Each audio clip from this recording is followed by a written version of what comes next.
Muy buenos días. Tenemos hoy el gusto de tener en nuestros estudios virtuales de Radiográfica FM 89.3 de Buenos Aires para el programa de Fogón en Fogón, para Radio Frecuencia 808 de Salinas y también para la Asociación de la Prensa Uruguaya, y estamos con Marcos Torres, que está en los Estados Unidos. Concretamente, ¿dónde te encontramos, Marcos?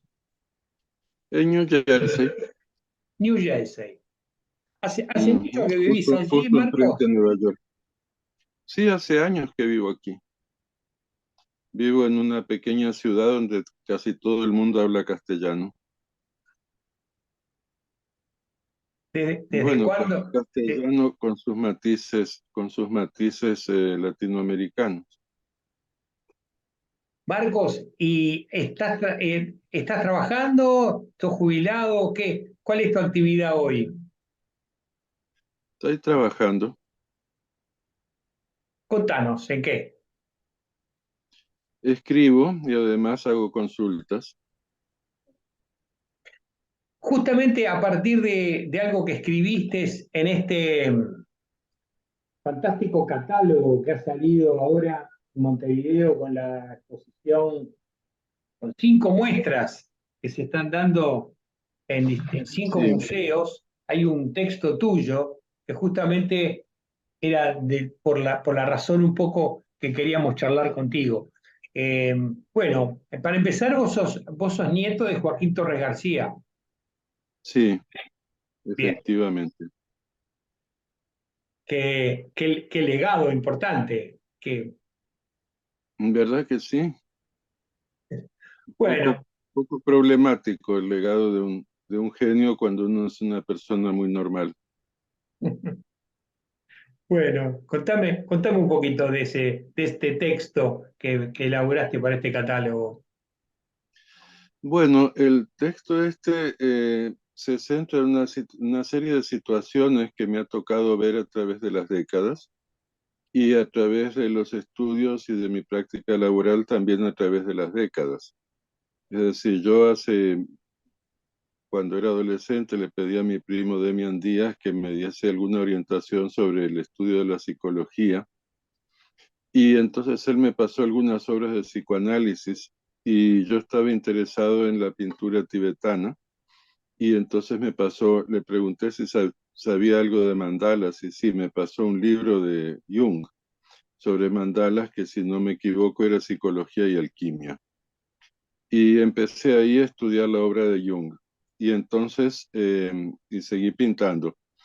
Y entonces ahí, ya después, años después, empecé a estudiar astrología y otro tipo de disciplinas herméticas. Y entonces, claro, Jung también, entre otras cosas, sabía de astrología muchísimo. Jung creó una corriente dentro de la tradición hermética que es el análisis profundo, la psicología analítica, que es diferente del psicoanálisis de Freud en muchas cosas. Entonces, claro, la astrología moderna, especialmente americana, como la corriente de Dane Rudyard, tiene mucho que ver con la psicología junguiana y se llama psicología humanista. Es toda una corriente en la cual la psicología y la astrología van de la mano, y al final uno diría que no es ni psicología ni astrología, sino que es algo nuevo, una forma nueva de encarar ambas disciplinas. Y eh, uno ve las otras formas de encarar la astrología, por ejemplo, la astrología medieval, la astrología helenística, la astrología en Oriente y en las Américas. Y todo ello se centra sobre un concepto fundamental, que es la relación entre el macrocosmos y el microcosmos. Y la armonía, y cómo promover la armonía entre ambos. Y el punto es que el microcosmos la experiencia nuestra como microcosmos se centra en nuestro sentido de individualidad. Aquello que Torres García decía del hombre individuo, pero el hombre individuo existe en el contexto del hombre universal, que no solamente es un arquetipo porque los humanos contemplamos el universo a través de nuestra humanidad, y la base de nuestra humanidad es nuestro cuerpo biológico. Y entonces el tema es que uno experimenta lo universal a través de su individualidad. Y como uno experimenta el macrocosmos a través del microcosmos, que es uno. Porque por más que uno mire el cielo estrellado y sea infinito o no infinito, eso los científicos están tratando de saber qué es, si el universo se está expandiendo, contrayendo o siempre estuvo como estuvo. El tema es que lo vemos a través de nuestros ojos. Y si podemos percibir el trasfondo del sonido de microondas que dicen que está desde el Big Bang, eso es a través de nuestros sentidos. Por tanto, nosotros experimentamos el macrocosmos a través del microcosmos.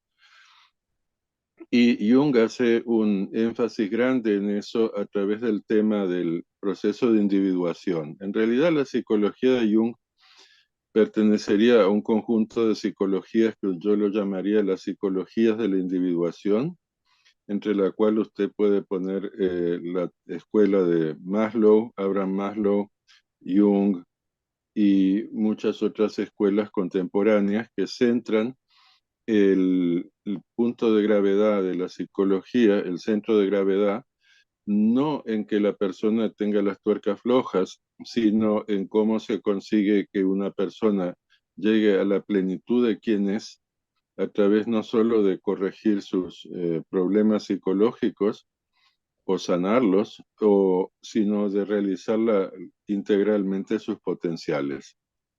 Ahora, lo interesante de eso es que en la obra escrita de Torres García hay bastante al respecto.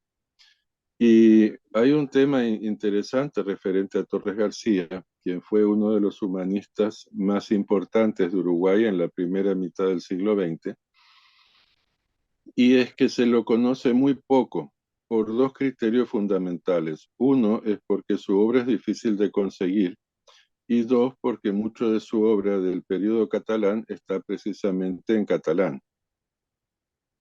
Y no todo el mundo lee catalán, aunque el catalán no sea tan difícil de leer. El problema es que es un poco engañoso porque uno cree que está leyendo una cosa y a veces conviene saber el idioma para saber que lo que suena parecido no es necesariamente lo mismo. Por ejemplo, en catalán usted dice res para decir nada y en castellano res es una vaca. Por ejemplo, para ponerle un ejemplo simple, ¿no? Ahora, el periodo catalán de Torres, que él empieza a publicar sobre 1904 hasta 1919, es sumamente importante. Y es sumamente importante porque son sus años formativos. Sí, él empieza sus estudios como pintor en Cataluña, en Mataró, después continúa en Barcelona, donde llega a una cierta madurez en su obra, yo diría una gran madurez con sus murales en el Salón de la Diputación y los murales que pintó en Monrepós y las obras que hizo para Badía, que era un industrial catalán que era una gran persona. Y entonces después, bueno, él se va para Nueva York, para Italia y finalmente aterriza en Francia y de ahí a España y de España vuelve a Montevideo. Entonces uno tiene que ver que hay varios periodos en la obra de Torres, pero hay un hilo común y es el interés de él en la realización humana integral, o en la realización integral de los potenciales humanos. Y es muy interesante porque Torres en ese sentido no solamente ve una dimensión psicológica y social, como lo ven, por ejemplo, más los analistas, los psicólogos, sino también en una dimensión eh, espiritual, y por espiritual aquí entendemos algo que está relacionado al principio individual, anterior a la concepción biológica y posterior al deceso físico. Quiere decir de que integralmente, la vida integralmente vista por Torres, constaría de 4 fases fundamentales, es decir, desde el nacimiento hasta la madurez de la juventud, que serían los 25 años, después de los 25 hasta que se llega a la segunda juventud, que sería como los 65, y luego de esa segunda juventud hasta que se llega a la ancianidad, pongámoslo los 85, 90, porque ahora la gente vive más, y después que se está realmente anciano y se muere. Cuando se muere después se reencarna. Ahora ustedes me dirán de dónde sale esto. Mire, esto sale de eh, una obra publicada por él que se llama Estructura, que él indica es que él entiende que el núcleo, la mónada humana se reencarna, es decir, transmigra, y de la tradición familiar. Es decir, ahora normalmente no se le da importancia a esta parte del pensamiento de Torres porque hay la obsesión de verlo a Torres como un artista pintor. Y él era ciertamente un artista pintor y muy creativo. También era un docente notable y posiblemente también fue la persona que contribuyó más a la teoría del arte durante la primera mitad del siglo XX en lo que sería el arte eurocéntrico, sobre todo en las Américas. Digo, el que contribuyó más como pintor, porque no solo contribuyó su obra escrita, que desde 1904 hasta 1949 podría organizarse en unos 16 tomos, para no hacerlos demasiado delgados ni demasiado pesados, sino que construyó una escuela de arte que dura hasta ahora, de alguna manera, y porque es una tradición que se continúa, discretamente, pero se continúa. Ahora, hay otro punto importante, y es que él inicia su primera escuela de arte, la hace en Barcelona, y la hace a nivel de enseñar a niños en la escuela Monrepos, y después hace un taller de artes y oficios en Barcelona. Y luego, cuando llega a Montevideo, pues hace su famoso taller Torres García. Entonces, el tema de cómo yo encaro el proceso de individuación en el capítulo que amablemente la licenciada Eugenia Méndez me invitó a escribir, y el señor Martín Gurvich eh, tuvo la delicadeza, la amabilidad de aceptar esa contribución, eh, versa precisamente sobre el proceso de individuación en el taller Torres García. Y eso viene a lo largo de años porque mucha gente se queda muy sorprendido que los artistas del taller normalmente empiezan de una forma bastante homogénea hasta que llega un momento dado en el cual se vuelven todos distintos. Ujú. Y dicen, parecería ser que superaron a Torres García, se dejaron al viejo tirano, al viejo problemático, con sus ideas de moldear a la gente como se le daba la gana. En realidad no es el tema. En realidad es que el constructivismo ya tiene intrínseco a su propia sistema, es decir, es sistémico, que se plantee que la persona adquiere una serie de destrezas a lo largo de varias etapas de aprendizaje para finalmente poder manifestarse como quien realmente es en este mundo. Es decir, eso es sistémico, no es que usted diga, bueno, es un estilo en el cual todos van a ser iguales para siempre y siempre. No es el caso, es un estilo en el cual van a tener que empezar sobre lo mismo porque es necesario adquirir las destrezas. Es como si usted quiere ser músico, sería bueno que aprenda, por ejemplo, a tocar el piano, es bueno que aprenda solfeo o lo que sea necesario para manejarse con el piano. Después, aprender a tocar las piezas más célebres y luego si quiere componer, componga, ¿no? Pero tiene que saber cómo funciona un piano y el lenguaje musical, los principios de composición y cómo aprender a componer. Porque una cosa es adquirir una destreza, otro es aplicar la destreza y otra muy distinta es expresarse libremente y una tercera todavía más distinta es manifestarse creativamente. Son tres cosas distintas. Claro, el tema Entonces, está ahí, está también el tema del talento, ¿verdad? Que cada uno. que cada uno aporta. Te quería preguntar, Marcos, si me podías profundizar un poquito este vínculo entre Jung y la obra, y específicamente Joaquín Torres, ¿se conocían, se leyeron? ¿Tenés algún dato de eso? Mire, yo lo que creo es que tal vez Torres conociese a Jung a través del doctor Cáceres cuando llegó a Montevideo, pero eso es una creencia mía. Cáceres era muy amigo de Torres y muy amigo de mi padre, por lo cual venía a veces a temporadas a posar a casa, porque eso le permitía descansar de su actividad como psiquiatra. Y, y tenía sus conversaciones profundas y yo tenía la costumbre de escuchar todo lo que podía. Ahora, el asunto es que a mí Cáceres me marcó mucho, sobre todo porque me obsequió un libro importante que se llamaba El secreto de la flor de oro, un texto taoísta que lleva un prólogo de Jung. Ahora, yo no tengo conocimiento fehaciente de que Torres conociese personalmente a Jung o conociese la obra de Jung. Ahora, lo que viendo las publicaciones de ambos, ambas personas ponen en relieve un tipo de cosa, aunque Torres la pone posiblemente antes en relieve, que es que cuando se mantiene la tensión de los opuestos, se genera un símbolo o algo que los reconcilia o que los contiene. Y Jung llama eso la función trascendente. Ahora, si usted ve la obra de Torres, usted va a ver que en lo que es el arte constructivo se marcan las ortogonales, es decir, la relación entre verticales y horizontales. Son formas opuestas de ver el espacio. Y la manera como se reconcilian es aplicando la divina proporción, es decir, el famoso compás, que es también uno de los símbolos gráficos de la escuela.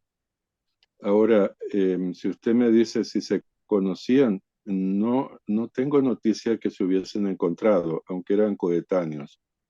Que si uno conocía la obra del otro, tampoco tengo noticia de eso. Curiosamente, hay quien adjudica ciertos elementos importantes de la obra de Torres a la influencia de Rudolf Steiner. No tengo dato concreto que me indique que es de Rudolf Steiner, que Torres saca ciertas ideas, por ejemplo, el tema de la cabeza y el triángulo, el pecho y el corazón, el vientre y el pez. Sí tiene influencia de algunos pensadores esotéricos franceses o franco-españoles, como el doctor Encaus, que eso él lo publica en su obra eh, Tratado Elemental de Ocultismo, y eso viene a su vez de todo el pensamiento anterior. Por ejemplo, eso es la obra muy importante de Cornelio Agripa que se llama La filosofía oculta, y tiene usted también que Cornelio Agripa fue uno de los que contribuyó mucho al establecimiento del razonamiento válido filosóficamente. Y a su vez la obra de Cornelio Agripa hace una referencia a la de Ramón Llull, que era un fraile franciscano que elaboró una obra muy importante que se llama el arte magna y el arte breve. Y entonces de la estructura del arte breve, que es una estructura ternaria que se subdivide en 9 conjuntos, es donde se trabaja el asunto de la cabeza, el pecho y el vientre, en realidad. Y eso viene originalmente de Platón, si no me equivoco, viene de la República. Ahora, si usted me dice cuáles eran las conexiones entre Jung, Torres y Steiner, yo le voy a decir que los tres en un momento de su vida se interesaron profundamente en la tradición hermética. Es decir, tanto Jung, que publica Psicología y Alquimia, como Steiner, que publica sobre el cristianismo gnóstico y sobre la teosofía y otras cosas, como Torres, que había leído mucho de teosofía de Blavatsky en sus años de Barcelona, pero llegado a París, pues toma interés más por la metodología hermética. Ahora, es interesante señalar de qué se trata el hermetismo. El hermetismo es posiblemente el hilo conductor de la tradición mediterránea que llega en su expansión geográfica máxima antes de 1942 entre África Occidental y Japón. Entonces, eso tiene originalmente su cuna en Egipto, faraónico, y tiene una transformación cuando llegan los griegos e invaden en Alejandría. Y de ahí, a través de la ruta de la seda, muchos elementos de la tradición greco-egipcia llegan a la India, y a Pakistán y Afganistán, y de ahí, a través del budismo mahayana, que toma parte de la iconografía eh, greco-egipcia y greco-romana, lo lleva hasta Japón. Ciertos cánones, por ejemplo, iconográficos, astrológicos, figuras filosóficas, etcétera. Y es importante señalar de que había un constante comercio entre Alejandría y Roma con la India y el Extremo Oriente, sea a través de la ruta marítima, que se encontraron muchas monedas romanas, o de la ruta de la seda, la del incienso y las especies. Ahora, llega a África Occidental, a algunos dicen que a través de los árabes, del mundo islámico, y otros dicen que, bueno, que en realidad lo que pasa es que eso fue llevado por los navegadores chinos también, el sistema geomántico, que tiene todo que ver con la alquimia. Y entonces otros dicen que eso es originario de África y de África subsahariana llegó al resto del mundo. Todavía el debate está presente. Lo que sí es cierto es que constituye una herramienta cultural muy importante que permite estructurar de una forma coherente diferentes sistemas de pensamiento y religión. Por ejemplo, ustedes tienen el mundo Nigeria, en el mundo Yoruba, tienen que había muchas ciudades-estado que rendían culto a una diferente deidad patrona, un orisha.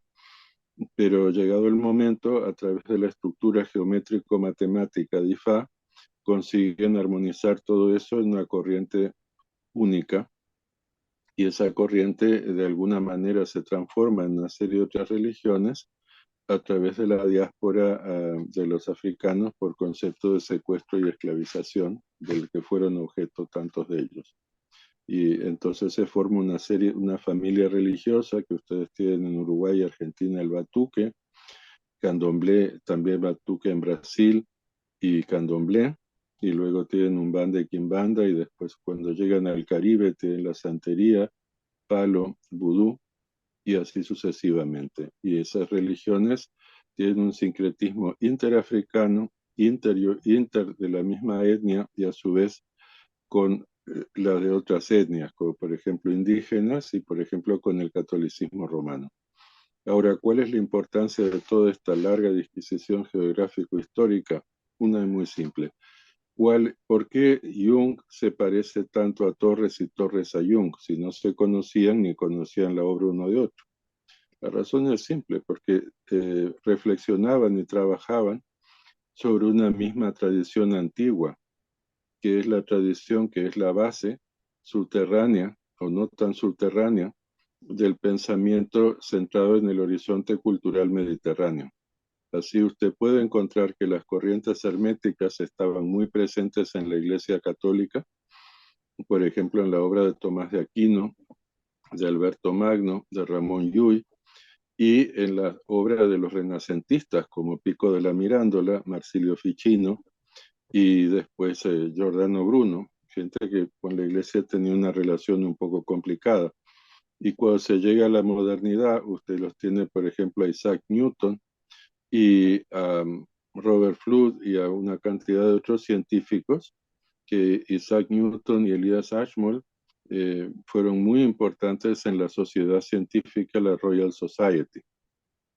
Ahora, por ejemplo, Elias Ashmole tiene una significación dual importante. Por un lado, es uno de los fundadores de la Royal Society y por otro es uno de los que contribuye a la estructuración de la masonería, que es una institución importante que recoge tradiciones ya desde el mundo greco-egipcio. Y usted dirá, bueno, ¿y esto qué tiene que ver? Bueno, tiene que ver que, como usted ve, el pensamiento hermético, aunque con la modernidad y con la influencia dominante de ciertas religiones, pasa por no ser tan claro por qué las grandes mentes a lo largo de la historia les interesó el hermetismo. Les interesó y el hermetismo no se ve tan claro, se dice que una cosa es hermética cuando no se entiende. El tema del hermetismo es que es como el eje de una carreta. Usted no ve el eje de la carreta, ve las ruedas y ve la carreta.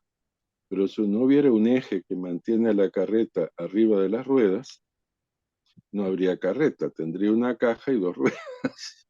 Y eso no va a ningún lado. Ahora, en la visión del pensamiento hermético, usted tiene el porqué las civilizaciones del horizonte mediterráneo, que son todas nuestras civilizaciones que tienen una base grecorromana, tuvieron tanto éxito en tantas cosas, y es porque es un vehículo intelectual muy sutil y flexible que permite combinar la inflexibilidad de las matemáticas, por así decirlo, con lo que es la sutileza de la imaginación y el pensamiento metafísico y de la expresión estética. Y yendo a eso, usted verá, por ejemplo, que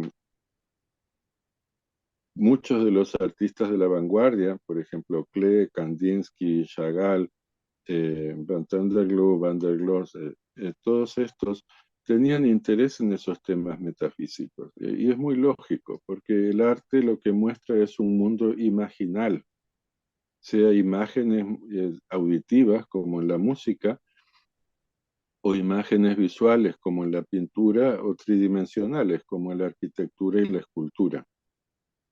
Ahora, interesante es las imágenes gastronómicas, que curiosamente las personas no creen que la gastronomía sea un arte y que merezca un lugar privilegiado entre las artes, y sin embargo la síntesis de una cultura está dada en la gastronomía, porque ahí va lo que es la ecología de un colectivo dado y cómo cultivan sus alimentos, cómo los procesan, las relaciones de distribución de ese recurso, la forma de prepararlo, los conocimientos médicos, la visión religiosa de lo que es aceptable y no aceptable, las políticas de comensalismo que ponen las relaciones sociales sobre la mesa. Y entonces, en realidad, si usted quiere un arte integral, es saber preparar una comida, porque si no se come, se muere, se acabó la escultura, la pintura, el baile y la música. Entonces, esa es la base el cuerpo humano es la Y base de la Marcos, condición Marcos, humana. ¿tú cocinás entonces? Además de pintar. Sí, de vez en cuando cocino, todos los días. Está bien, Pero está bien. cocino muy mal, pero me defiendo. Pero pintas mejor. No, pinto peor. Ahora, hay una cosa que yo quiero señalar con esto de Torres y Jung y cierro ahí eso. Mira, tanto Jung como Torres García son humanistas.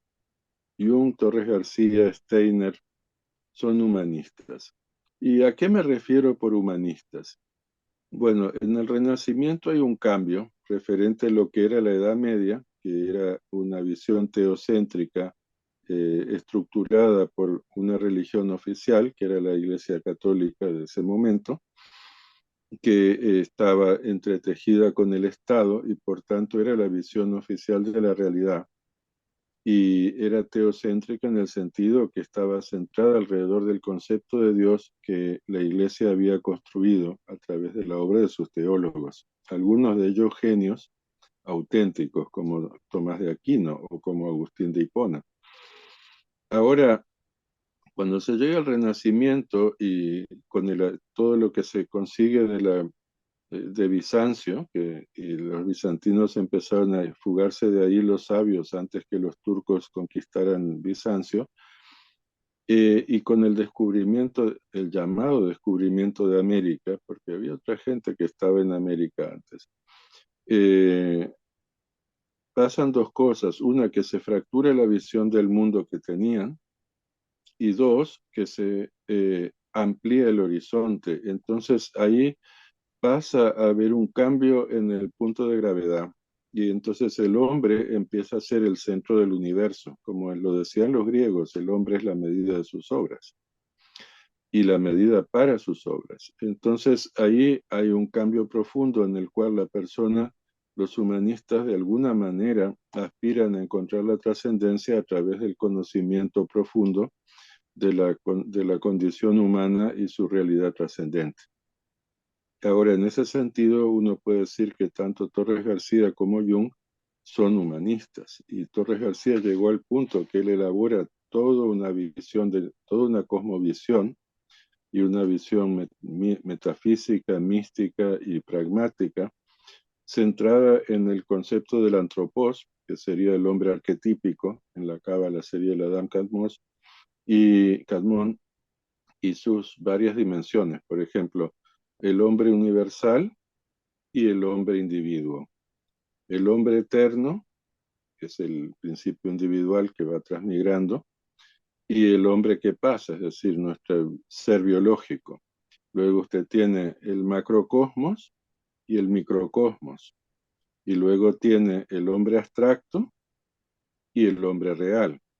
Entonces ahí, en esa especie de rueda que usted tiene con 8 puntos, se centra, que son las 8 manifestaciones principales en la obra de Torres, de lo que es la idea del antropos, que es el hombre primordial.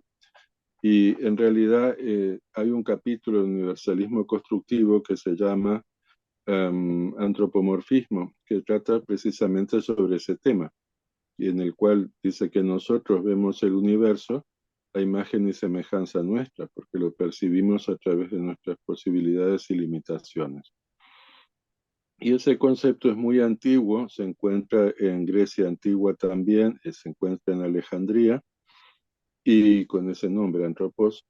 Y por otra parte, usted puede llevarlo eso hasta el Rig Veda, con el que se llama el Vishva Purusha, es decir, el hombre cósmico, o el hombre universal, como quiera. Así que usted ve que los humanistas tenían su visualización de la realidad anclada en la condición humana y con muchas referencias al pensamiento griego y también una reivindicación de la percepción sensorial y una reivindicación del pensamiento racional.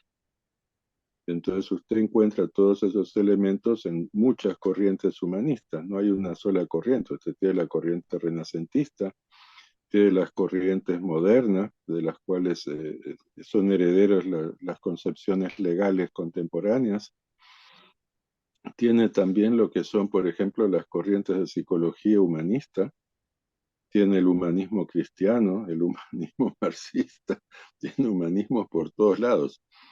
Entonces, bueno, dentro de todo esto, yo diría que el constructivismo es una corriente humanista dentro de la tradición hermética Qué moderna. fantástico, qué fantástico. Marcos, qué panorama completo y profundo nos diste. La verdad que te agradecemos Gracias. muchísimo. Vamos a dejar por acá. ¿Vos tenés un rato más de tiempo? Sí, sí, lo Ok, tengo. vamos a cortar acá y nos volvemos a conectar, que te quiero preguntar específicamente de tus padres y de los Ujú. murales. Sí, Ok, está bien. Dale. cortamos acá y nos volvemos a conectar en 5 minutos. Estupendo.